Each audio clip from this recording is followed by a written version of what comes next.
So welcome everyone. This is the Sexual Citizens micro lecture about LGBTQ vulnerability to campus sexual assault. Before we get started, just a content warning.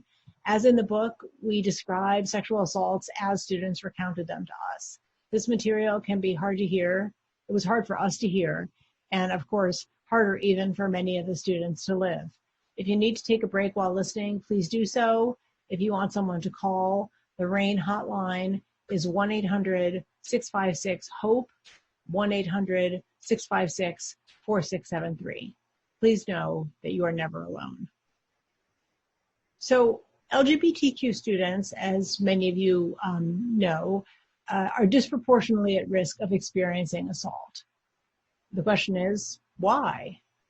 Our answer challenges the view of assault as mainly being about toxic masculinity or rape culture. It builds on the view that we present in Sexual Citizens of thinking about assault not just as the product of pathology, but also as a product of how communities are organized, as something that is literally designed into the campus experience and therefore can be designed out of it. Understanding the higher rates of assault that queer students experience means recognizing the many ways in which communities consistently deny queer sexualities or are hostile to queer students. But just like sexual assault is not one thing, it doesn't have one cause or one solution, so too, queer assault is not one thing. In this micro lecture, we point to three sources of vulnerability for queer students: social isolation and erasure, relationships, and group solidarity. The first time Charlene was assaulted happened even before college. Coming from a small town in Minnesota, they didn't have much access to queer community. There was no gay-straight alliance in their school, and their parents were not supportive of their being outside the gender binary.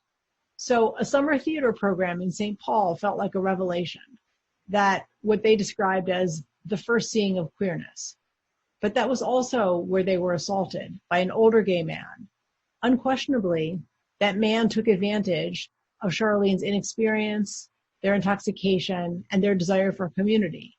But what if we built a world in which young queer people could find community more easily?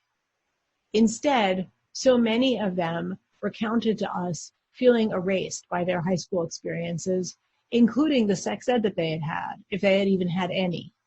In talking to queer students, we heard time and again how sex education either completely ignored the kinds of sexual experiences they wanted information about, or just denied their very existence.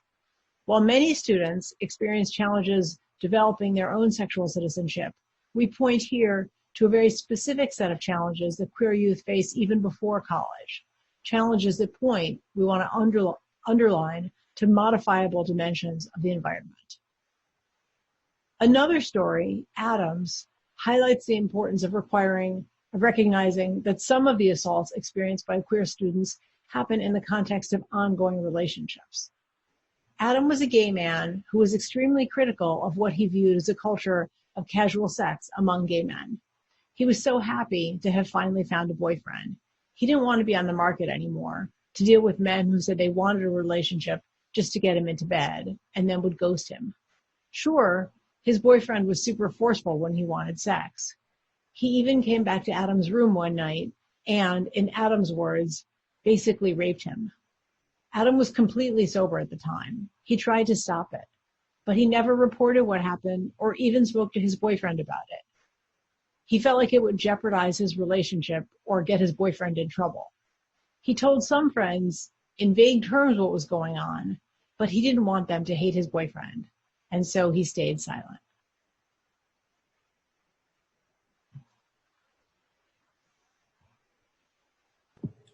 In Jennifer's first two stories, we see how social isolation, erasure, and relationships can put queer students at risk. A third source of vulnerability is the very care that queer students have for each other. This is illustrated by the second assault that Charlene told us about. Charlene was reasonably happy in their relationship with Jordan, except that Jordan wanted to have more sex and have sex more often than Charlene did. And when Charlene would rebuff her advances, Jordan would become upset. Jordan would say things to Charlene like, "Oh, you don't love me. You should want to do this with me." You don't think I'm beautiful. Charlene did find Jordan beautiful. Jordan was also going through a gender identity transition and knew how hard it was. And Charlene knew how hard it was to feel like you weren't beautiful.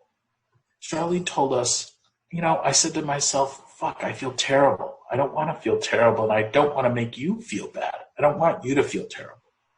Charlene wanted to affirm Jordan, and because of that, would engage in sex. But as time went on, the dynamic continued, and it even worsened. Jordan constantly berated and even coerced Charlene into engaging in sexual activity that they did not want. And they engaged in anyway, because they knew the fragility that Jordan might be experiencing in her transition. Jordan's coercive behavior and Charlene's reaction to it are complex. Both students were part of a small LGBTQIA community on their respective campuses. Jordan wasn't from Columbia. And even smaller communities of trans and genderqueer students. Both students had experienced or were experiencing difficult social aspects of the visible transition that they were going through. This also affected their interpersonal relationships. And crucially, Charlene repeatedly acquiesced to Jordan's sexual advances in order to support Jordan's sense of herself as a beautiful woman. Charlene felt a need to be supportive of Jordan during her transition, both as her sexual partner and as a supportive member of the small community of individuals capable of empathizing with her experience. These two roles also fell upon Charlene while they had little support for their own difficulties, as well as little assistance from others in affirming Jordan's gender identity. Charlene knew that Jordan didn't have as many other friends to support her. The effects of this perceived social duty to support members of one's own community may influence whether or not coercive perpetration methods are successful, and are successful particularly in the LGBTQIA students. This perceived social duty itself may be a product of social stigma, of homophobia, and transphobia, all of which leave members of the LGBTQIA community in a position where they may be at greater need for solidarity and affirmation as a result of dealing with broader discriminations. In this sense, the stories we tell fit within the broader framework of sexual citizens, where we talk about equality as a sexual assault prevention strategy. Even though we've pointed to the ways in which the interpersonal dimensions of queer relationships can be a source of vulnerability, we want to underline that this interpersonal dimension is socially produced.